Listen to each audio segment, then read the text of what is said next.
श्री गोकुलनाथ की जय हो। श्री हरिराय जी महाप्रभु जी की जय हो। श्री गोपेश्वर जी प्रभु जी की जय हो। જેમના નિમિત્તે આ શિક્ષાપત્ર પ્રગટ કર્યું છે એવા સમસ્ત વલ્લભ કુલ પરિવાર અને વૈષ્ણવોની પણ જય હો। 25મું શિક્ષાપત્ર શ્લોક 9, જેનો અનુવાદ શબ્દાર્થ કરતા શ્રી ગોપેશ્વરજી પ્રભુ કહે છે, પુષ્ટિ ભક્તિમાં શ્રી કૃષ્ણચંદ્ર ભગવાનનું મુખારવિંદ મુખ્ય છે અને એ ભગવાનના મુખારવિંદ રૂપ આ પુષ્ટિ ભક્તિ તે સ્વયં આપણા શ્રી મહાપ્રભુજી વલ્લભાચાર્યજી છે। પુષ્ટિ ભક્તિ શ્રી આચાર્યજીના મુખ દ્વારા ઉત્પન્ન થઈ છે। જો તેમનો જ સારી રીતે આશ્રય થાય તો પોતે નિશ્ચય ફલરૂપ થાય છે। અને વિવેચનમાં કહ્યું આ શબ્દાર્થના, આ શ્લોકના, કે પુષ્ટિ ભક્તિમાં શ્રી ઠાકોરજી રાસ વગેરે લીલા કરી ભક્તોને સુધારસનું દાન કરે છે। આ કલિયુગમાં એ પુષ્ટિ ભક્તિને પ્રવર્તાવવા શ્રી મહાપ્રભુજી વલ્લભાચાર્યજી પ્રગટ્યા છે। શ્રી મહાપ્રભુજી વલ્લભાચાર્યજી શ્રી કૃષ્ણચંદ્ર શ્રી ઠાકોરજીના મુખારવિંદ રૂપ છે। એવા શ્રી મહાપ્રભુજી વલ્લભાચાર્યજીના ચરણ કમલનો દ્રઢ આશ્રય કરનાર ભગવદીયને નિશ્ચય ફલ સિદ્ધ થાય છે। આ શ્લોકમાં સર્વ આચાર્ય બાલકો અને વૈષ્ણવોને આજ્ઞા કરી કે પુષ્ટિ ભક્તિ એ પરમ પૂર્ણ પુરુષોત્તમ શ્રી કૃષ્ણચંદ્રના મુખારવિંદથી પ્રગટ થયેલી છે, પરંતુ તે અગોચર છે। અત્યારે કલિયુગ છે તો કેવી રીતે પ્રાપ્ત થઈ શકે? તો તે માટે જ મહાપ્રભુજી વલ્લભાચાર્યજી આપ શ્રી કૃષ્ણચંદ્રના મુખારવિંદથી જ પ્રગટ થયા છે। તેથી જે સીધા જ મહાપ્રભુજી વલ્લભાચાર્યજીને ભજે છે તેમને સરળતાથી તે જ ફળ પ્રાપ્ત થાય છે જે પૂર્ણ પુરુષોત્તમથી ગોપીજનોને રાસ વખતે અધરામૃતનું દાન આપે કરેલું ઠાકોરજીએ, તે જ ફળ નિશ્ચય રૂપે મહાપ્રભુજી વલ્લભાચાર્યજીનો આશ્રય કરવાથી, મહાપ્રભુજી વલ્લભાચાર્યજીના મુખારવિંદના રૂપનું પાન કરવાથી અથવા તો ચરણ કમલને હૃદયમાં ધારણ કરવાથી સહજ પ્રાપ્ત નિશ્ચય ફલ સિદ્ધ થાય છે। એટલે આ બંને એક છે, પણ આ વધારે સુલભ છે, મહાપ્રભુજીનું સ્વરૂપ અને ચરણ કમલ, એમ કહેવા માગે છે આચાર્ય બાળકોને અને વૈષ્ણવોને। 10મા શ્લોકમાં કહે છે, પુષ્ટિ માર્ગનો ઉત્તર પ્રતિકૂળ તર્ક ન કરવો, કારણ કે અનુભવથી અધિક શું હોઈ શકે? જેમ લોકમાં ફલ પ્રાપ્ત થયા પછી તે ફલનો ભોગ કરવારૂપ કૃતિથી અધિક કંઈ રહેતું નથી, તેમ પુષ્ટિ માર્ગમાં અનુભવ થયા પછી બીજી કઈ કૃતિ રહેતી નથી। એટલે એમ કહે છે કે પુષ્ટિ માર્ગને વેદમાં પ્રગટ કરવામાં નથી આવેલો, એટલે વેદ પુરાણથી અગમ છે, એટલે એને કારણે કદાચ કોઈનું ચિત્ત વળી પાછું વેદ અને પુરાણોમાં જાય અને આનાથી વધારે કંઈક માર્ગ હોઈ શકે એવું કરીને જો એ મિથ્યા પ્રયાસ કરે તો એ નરી મૂર્ખતા છે। કેમ કે આ માર્ગ વેદ પુરાણમાં પ્રગટ નથી, પણ જ્યારે મહાપ્રભુજી વલ્લભાચાર્યજીની કૃપાથી શરણે આવે છે અને પછી જે પૂર્ણ પુરુષોત્તમના સેવાનો અને સાથે શ્રી અંગથી સ્પર્શનો વગેરે લાભ, એટલે કે એ અનુભવ જ્યારે પ્રાપ્ત થઈ જાય છે તો પછી એ ફલ પ્રાપ્ત થયા પછી તે ફલનો ભોગ કરવા રૂપ કૃતિથી અધિક હવે કંઈ રહેતું નથી, એટલે કે એ તો પછી ક્યાંય નથી, વેદમાં પણ નથી, પુરાણમાં પણ નથી, કેમ કે એનાથી પણ અધિક એ પુષ્ટિ માર્ગમાં છે। તેથી હવે બીજું કંઈ તેમને જે બીજું પુરાણો વાંચવાની જરૂર કે માર્ગ શોધવાની સારો ઉત્તમ, આનાથી પુષ્ટિ માર્ગથી વધારે સારો ઉત્તમ માર્ગ શોધવાની પણ જરૂર રહેશે નહીં। એટલે જ આ કીર્તનમાં કહ્યું છે કે પ્રીત બંધીસી વલ્લભ પદસો ઓર ન મન में આવે જોને, પઢી પુરાણ ખટ દર્શન નીકે, જો કછું કોઉ બતાવે જોને, પાય મહારસ જબ તે અંગીકાર કિયો મેરો, તબ તે અન્ય ન સુહાવે। પાય મહારસ કોણ મૂળમતી, જીત તીત ચિત ભટકાવે. હવે આવે છે શ્લોક 11મો. તેથી ફલરૂપ શ્રી મહાપ્રભુજી વલ્લભાચાર્યજીના બંને ચરણ કમલને સદા હૃદયમાં ધારણ કરવા અને મનને સંશયયુક્ત ન કરવું. એટલે જે પુષ્ટિ માર્ગમાં આવ્યા પછી પણ મનમાં સંશય રાખે છે તો નિશ્ચય એને બાધક થાય છે, અંતરાય પણ આવે છે 3 જન્મનો, એનાથી વધારે નહીં. કેમ કે નવરત્ન ગ્રંથમાં જ શ્રી વલ્લભે આજ્ઞા કરી છે કે જ્ઞાન કે અજ્ઞાનથી પણ જો શરણે આવે, એટલે અજ્ઞાન એટલે સંશય અથવા તો કંઈ જાણતો જ નથી છતાંય શરણે આવ્યો છે તો એને અજ્ઞાનમાં આવેલો કહેવાય. પણ છતાંય એને લૌકિક ગતિ નથી, એટલે કે વધુમાં વધુ 3 જન્મનો અંતરાય છે. પણ અહીંયા આપણે ખાસ કહ્યું કે આ માર્ગમાં આવ્યા પછી સંશય ન રાખવો. કારણ શું? તેથી ફલરૂપ શ્રી મહાપ્રભુજી વલ્લભાચાર્યજીના બંને ચરણ કમલને સદા હૃદયમાં ધારણ કરવા, પરંતુ મનને સંશયયુક્ત ન કરવું.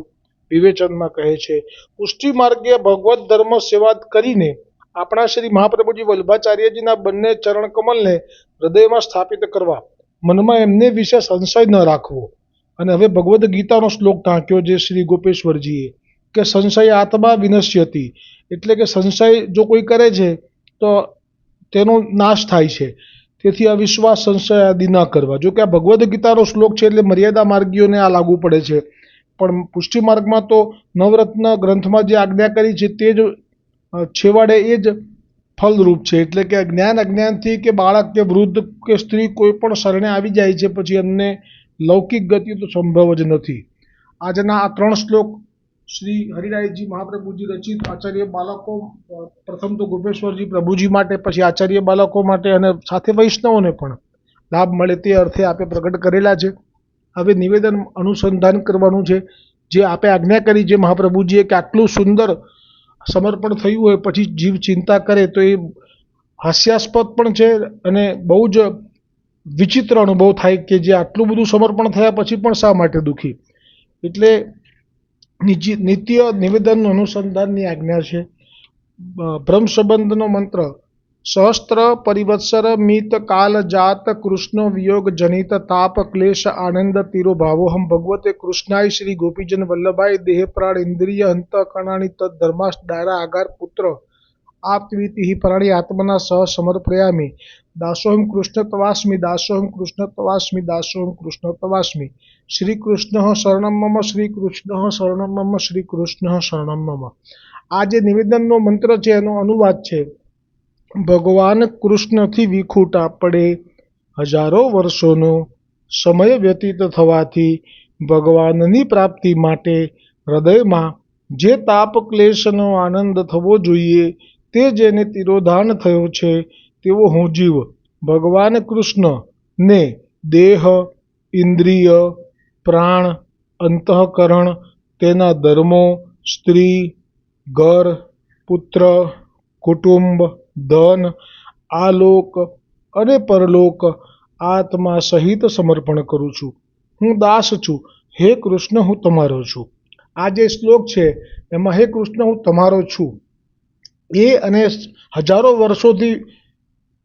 વર્ષો વ્યતીત થવાથી ભગવાન શ્રી કૃષ્ણથી વિખૂટા પડે, એટલે એક વખત જે ભગવાન શ્રી કૃષ્ણની પાસે હતા પછી વિખૂટા પડ્યા, એટલે આપના સાનિધ્યમાં પૂર્વે હતા એ ઘટના એ ન ભૂતો ન ભવિષ્યથી.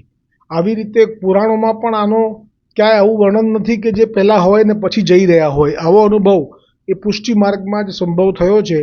કેમ કે પુષ્ટિ પુરુષોત્તમ એવા છે કે એક વખત જીવને પોતાની પાસે લઈ લે છે પછી એને ક્યારેય પણ ત્યાગ કરતા નથી. હા, આવી રીતે પડે એની પાછળ તો મંદોરથોનો પણ ભાવ હોય, એની પાછળ થોડું એમને આ વલ્લભથી હવે ગુરુ થઈ અને પછી આવે તો સેવામાં એમને પૂરો લાભ મળે અને ઠાકોરજીને શરમ ના પડે, પ્રભુને આપને સ્વયં, એ પણ ભાવ હોય. અલગ અલગ અનેક ભાવો હોય જેથી પૃથ્વી ઉપર પડે અને પણ મહાપ્રભુજી વલ્લભાચાર્યજી સરીખા ગુરુ પ્રાપ્ત થઈ જાય. ખરેખર તો આ પડવું પણ એ સાચું કહું તો કેટલું બધું કૃપાનું ફલ પ્રાપ્ત કરાવનારું છે. આ ન પડ્યા હોત તો મહાપ્રભુજી વલ્લભાચાર્યજી ગુરુ કેવી રીતે થાત? તો પછી જીવનમાં ગુરુ વગર જે પુષ્ટિ માર્ગનું જ્ઞાન છે એ કેવી રીતે પ્રાપ્ત થઈ શકત?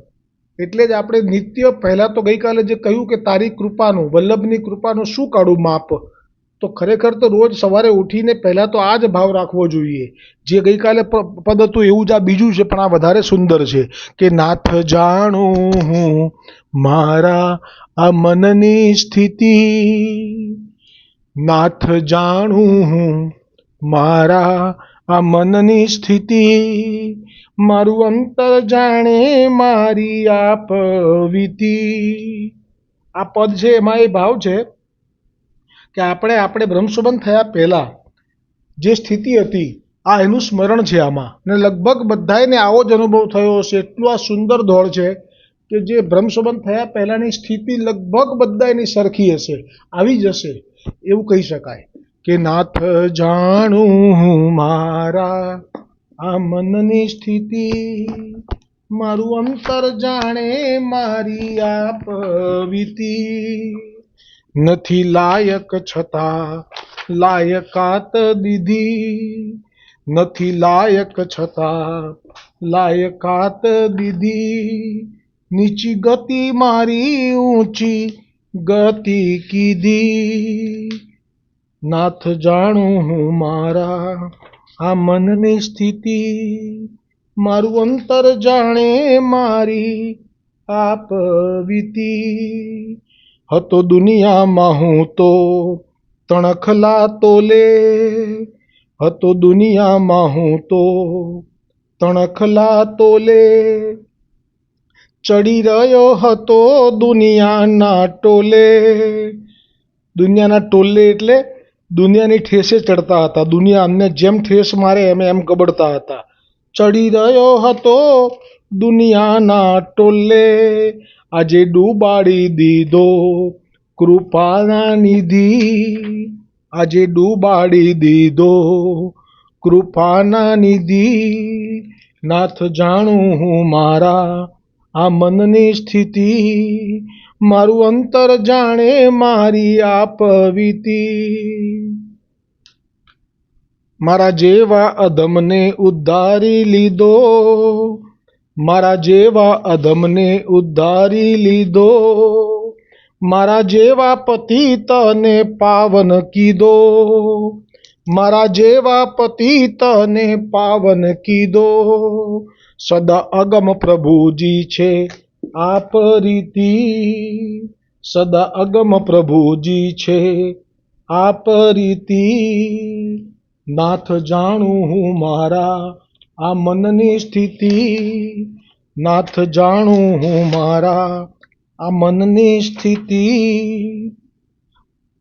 વૈષ્ણવ કયા શબ્દોથી જીભેથી વદે, વૈષ્ણવ કયા શબ્દોથી જીભેથી વદે, મને અપનાવી લીધો છે છેલ્લી હદે, મને અપનાવી લીધો છે છેલ્લી હદે, મને આપજો ચરણોમાં નિર્મળ પ્રીતિ, મને આપજો ચરણોમાં નિર્મળ પ્રીતિ, નાથ જાણું હું મારા આ મનની સ્થિતિ, નાથ જાણું હું મારા આ મનની સ્થિતિ, મારું અંતર જાણે મારી આપ વીતી, મારું અંતર જાણે મારી આપ વીતી.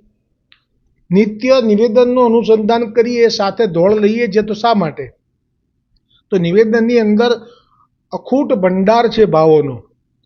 એમાં આ પણ ભાવ આજે જે ધોળમાં હતો એ પણ બિલકુલ સટીક છે.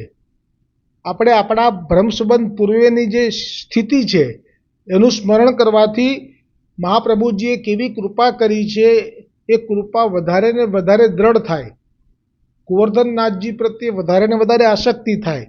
પછી બીજા અન્ય માર્ગો વિશે વિચારવાનો પણ સમય ના રહે, કેમ કે અન્ય માર્ગના સાધુ સંતથી આ થઈ શકતું નથી જે મહાપ્રભુજીએ કર્યું છે. તો આપના પ્રમેય બળથી આપણા બધા જ પ્રારબ્ધનો નાશ કરી અને સીધા જ આપણને ગોલોક ધામના અધિકારી કરી દીધા છે.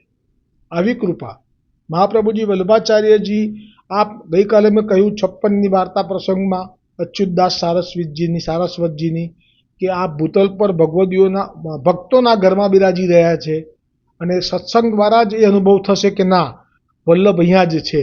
એટલે સત્સંગ ના છોડતા, बोलो श्री गोकुलनाथ की जय हो, श्री हरिराय जी महाप्रभु जी की जय हो, गोपेश्वर जी प्रभु जी की जय हो, समस्त वल्लभ कुल परिवार की जय हो, जय हो, जय हो।